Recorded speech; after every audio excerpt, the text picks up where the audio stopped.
ছাত্র জনতার তুমুল আন্দোলনের মুখে প্রধানমন্ত্রীর পদ থেকে ক্ষমতাচ্যুত হন শেখ হাসিনা। সেই দিন থেকে সামরিক হেলিকপ্টারে করে ভারতে পালাতে বাধ্য হন তিনি। এরপর থেকে ভারতের অবস্থান করেছেন সাবেক এই প্রধানমন্ত্রী। তবে দেশ ছেড়ে পালিয়ে যাওয়া সাবেক প্রধানমন্ত্রী শেখ হাসিনার পরবর্তী গন্তব্য কোথায়, এ নিয়ে নানান কৌতূহল ও গুঞ্জন তো আছেই। সর্বশেষ খবরে জানা যায়, যুক্তরাষ্ট্র ভারতের কাছে জানতে চেয়েছে শেখ হাসিনা কিভাবে, কেন, কোন ব্যবস্থায় দিল্লিতে অবস্থান করছেন। জবাবে ভারত নাকি বলেছে খুব স্বল্প সময়ের মধ্যেই মধ্যপ্রাচ্যের কোনো একটি দেশে তিনি চলে যাবেন।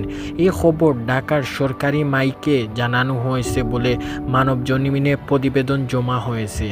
গত 5ই আগস্ট প্রধানমন্ত্রীর পদ থেকে পদত্যাগ করে ছোট বোন শেখ রেহানাকে নিয়ে পালিয়ে যেতে বাধ্য হন শেখ হাসিনা। বাংলাদেশের সামরিক বাহিনী একটি বিমানে তিনি দিল্লির কাছে গাজিয়াবাদের হিন্দুস এবং বিমান ঘাঁটিতে অবতরণ করেন। সেখানে গিয়ে এরপর থেকেই তিনি কোথায় আছেন তার প্রকাশ পায়নি। শেখ হাসিনার সঙ্গে থাকা কূটনৈতিক পাসপোর্ট ও লাল পাসপোর্ট বাতিল করে দিয়েছে সরকার। এই ধরনের পাসপোর্টকারীদের ভিসা ছাড়তে ভারতের ৪৫ দিন বৈধভাবে থাকতে পারবেন।